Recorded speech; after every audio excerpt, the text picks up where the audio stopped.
Assalamualaikum warahmatullahi wabarakatuh. Selamat pagi semuanya.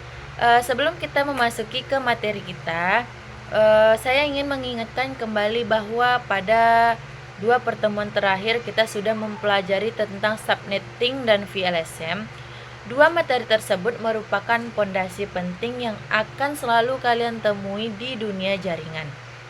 Jika saya ibaratkan, subnetting itu seperti membagi satu rumah besar menjadi beberapa kamar, sedangkan VLSM itu adalah teknik membagi ruangan berdasarkan kebutuhan. Jadi, kamar besar untuk yang butuh banyak ruangan, kamar kecil untuk yang butuh sedikit ruangan.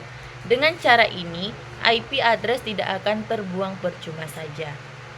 Nah, pada pertemuan kita hari ini, kita akan memasuki pada masa implementasi yang dimana artinya kita tidak lagi hanya menghitung di kertas, tetapi kita akan melihat bagaimana hasil perhitungan itu digunakan untuk menghidupkan sebuah jaringan nyata menggunakan Cisco Packet Tracer.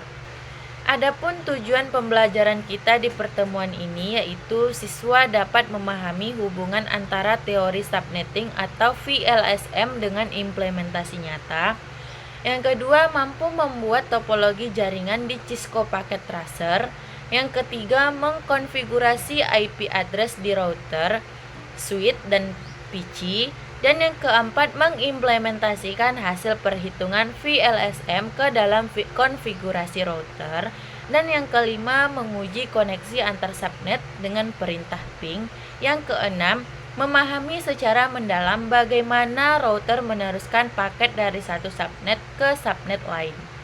Nah, teori itu sangat penting, tetapi tanpa implementasi, teori hanyalah teks di atas kertas saja.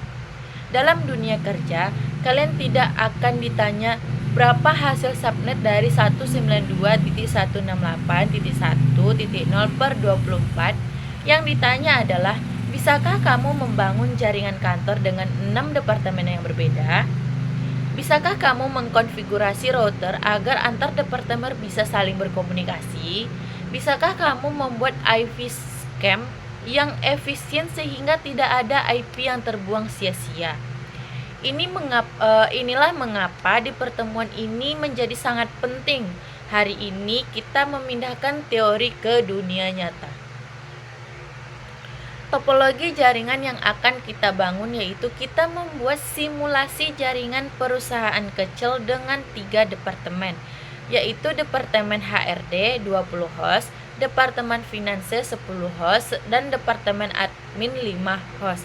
Hasil VLSM yaitu yang sudah kita hitung sebelumnya. Departemen HRD 20 host, networknya itu 192.168.1.64. Adapun subnet masknya itu 255.255.255.224. Trafficnya itu per 27.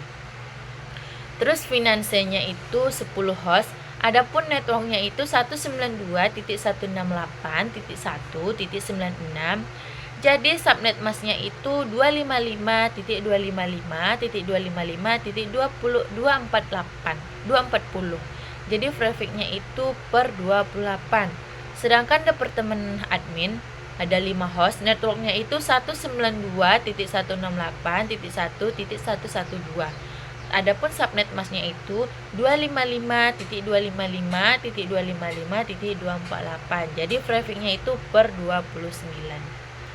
Adapun langkah yang pertama membuat topologi di Cisco Packet Tracer. Sekarang silahkan. Adapun langkah pertama membuat topologi di Cisco Packet Tracer adalah yang pertama masukkan satu router, misalnya 2911, 3 switch yaitu 2960 dan 6 PC. Hubungkan antar perangkat yaitu router ke switch HRD, router ke switch Finanse, router ke switch admin. Setiap switch memiliki 2 PC. Router bertindak sebagai penghubung antar subnet, terus switch bertindak sebagai pembagi koneksi dalam satu subnet, terus PC adalah perangkat endpoint tempat IP akan kita masukkan. Langkah yang kedua, konfigurasi interface router. Setiap interface router harus diberikan IP sesuai subnet yang sudah kita hitung. Masukkan ke CLI router, yaitu enable konfigurasi terminal interface HRD per 27, yaitu interface gigabyte Ethernet 0/0.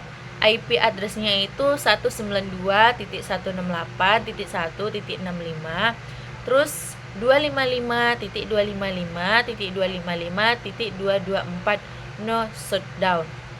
Terus yang kedua ada interface finance per 28, interface gigabyte Ethernet 0/1, yaitu IP addressnya adalah 192.168.1.97, jadi 255.255.255.240 no shutdown.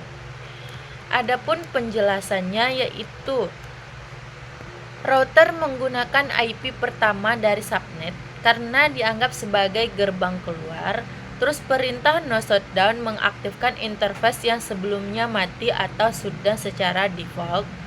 Terus yang ketiga, tanpa IP di router tidak ada subnet yang saling berkomunikasi. Langkah yang ketiga, mengkonfigurasi IP address pada PC. Di setiap PC ke desktop ke IP configuration. Contohnya HRD PC 1, IP-nya itu 192.168.1.66. Adapun subnet masknya itu 255.255.255.224. Gateway-nya 192.168.1.65. Finansi PC 1 yaitu IP-nya 192.168.198. Adapun masknya yaitu 255.255.255.240. Terus gateway-nya 192.168.1.97. Terus ada admin PC 1 yaitu IP-nya adalah 192.168.1.114. Masknya yaitu 255.255.248. Jadi gateway-nya itu 192.168.1.1113.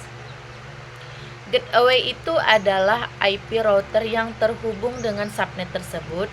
Jika gateway salah, maka PC tidak bisa keluar dari subnet. Terus juga jika subnet salah, maka PC tidak bisa tahu apakah tujuan berada di subnet yang sama atau tidak. Langkah yang keempat yaitu pengujian atau testing.